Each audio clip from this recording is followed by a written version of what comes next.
we're going to talk about burdock root. Cats are about. You can see Dennis the Menace right there. Holly. Okay. So let's see. Common names for burdock root are cocklebur, thorny burr, and turkey burr seed. I'm sure there's more. So those are the common ones. Okay, for descriptive characteristics, I wrote down, this is considered a weed and its seeds are burrs that attach to animal fur. I take my daughter on a walk each month called Babes in the Woods for ages 0 to 2. This is one of the things the naturalist that runs the program taught the kids. She even passes around things so the kids can feel them. These plants can be found all over since their seeds travel so easily. For this plant, you can use the root, the rhizome, or the leaf.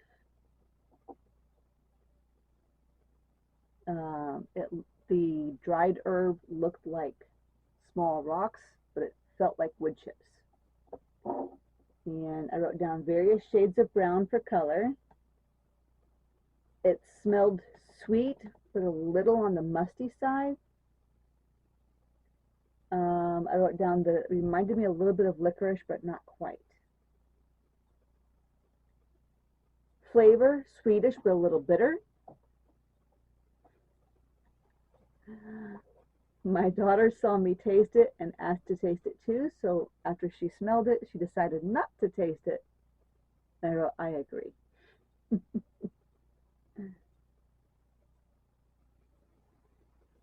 Okay, so it says acetylenic compounds, phenolic acid, and inulin. There is essential oil in there that are 1% sesquiterpenes. Yeah, I got that out. There's a lot of that one in a lot of the herbs, and yeah, I never could quite get that one pronounced correctly. There's lignans in there.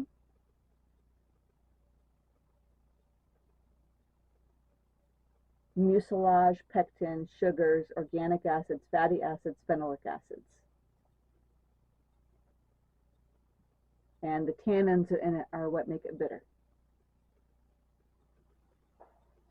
It is a diuretic, diaphoretic, alterative, detoxifying, antibiotic, antiseptic, anti-inflammatory. Okay.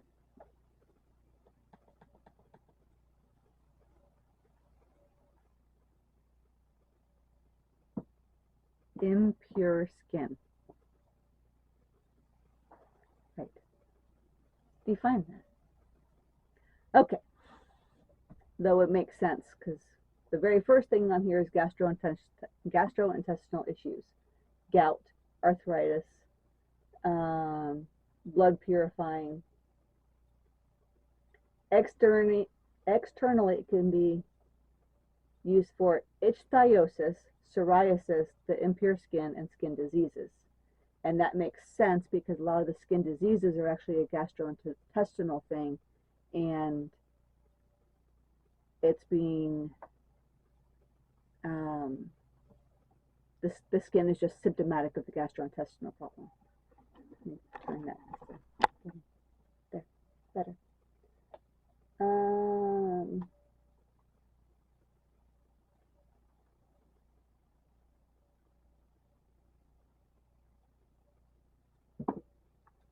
For some uses, it's added to other teas because it's not strong enough on its own, but it should be just fine on its own for what we just discussed. Eczema, psoriasis, rheumatism, cystitis. Historically, they use it for arthritis, diabetes, and hair loss. It's also used in anti-cancer remedies.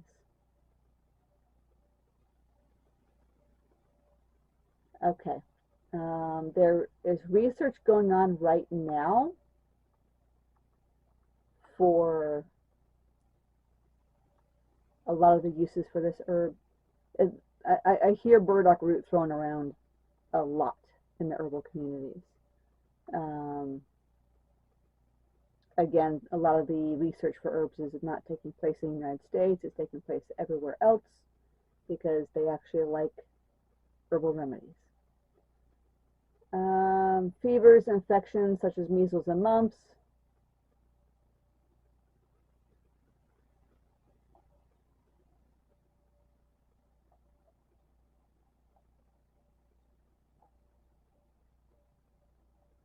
Yeah, we've already been over that part. Yeah, the what they explain here is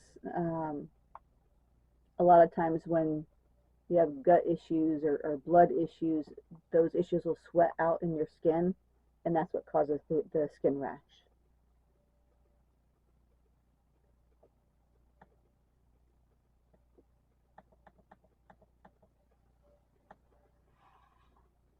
Okay.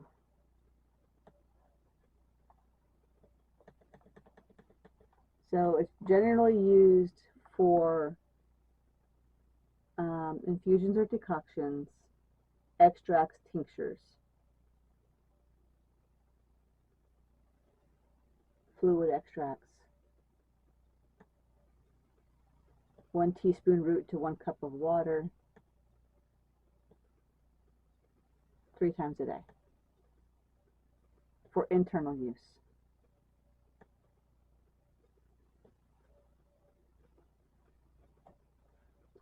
One of my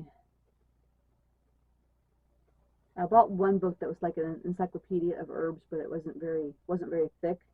But he was very succinct, and I loved the pictures in there. It was a very well done book. He put a lot more information in there than I thought was going to be in there. But he made a differentiation in his recipes between using the roots, the seeds, and the leaves. So if you're,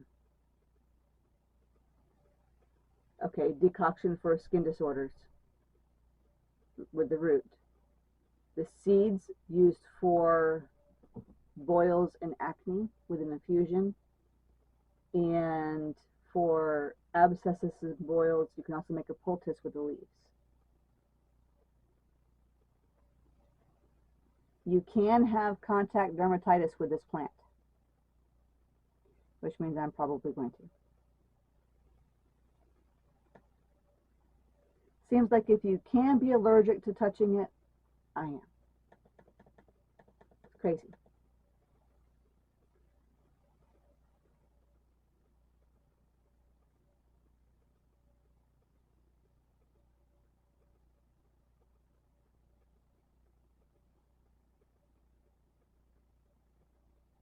Okay.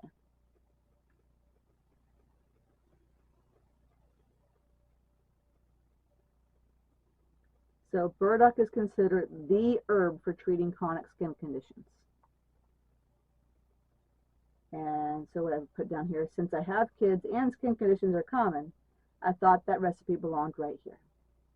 This can be used to treat eczema, acne, psoriasis, boils, herpes, syphilitic sores, styes, carbuncles, cankers, etc.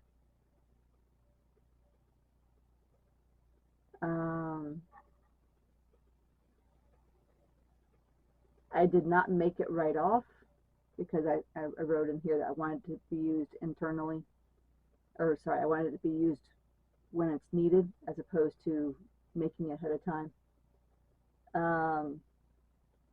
What I did do after class was over, any herbs I had left over, I made tinctures out of.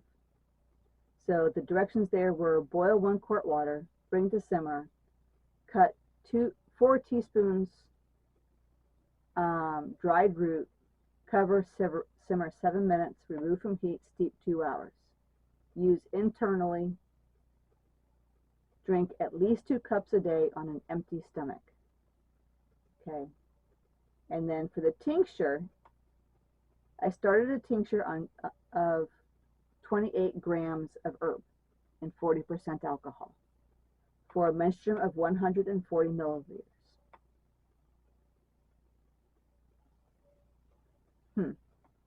I didn't break that out in terms of how much alcohol and how much. In storage with all this stuff, I have a notebook that I wrote all that stuff down on now. I strained my tincture 2 weeks later for a yield of 75 milliliters. And apparently this is one of the first ones that I did because there's no picture of the tincture in here either. Because eventually I started actually putting the picture of it in the glass before I bottled it. The Native Americans used this in their soap, and the Iroquois used it as their source of greens. Some Native American tribes used it for rheumatism, scurvy, venereal diseases, sores, ulcers, cleanse the blood, and as a gynecological aid for weakly females, whatever that means. In England, apparently they combine burdock with dandelion root to make root beer. Well, you'll never get sick.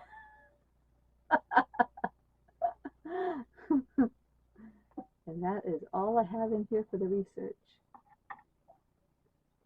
Okay. Thank you for watching.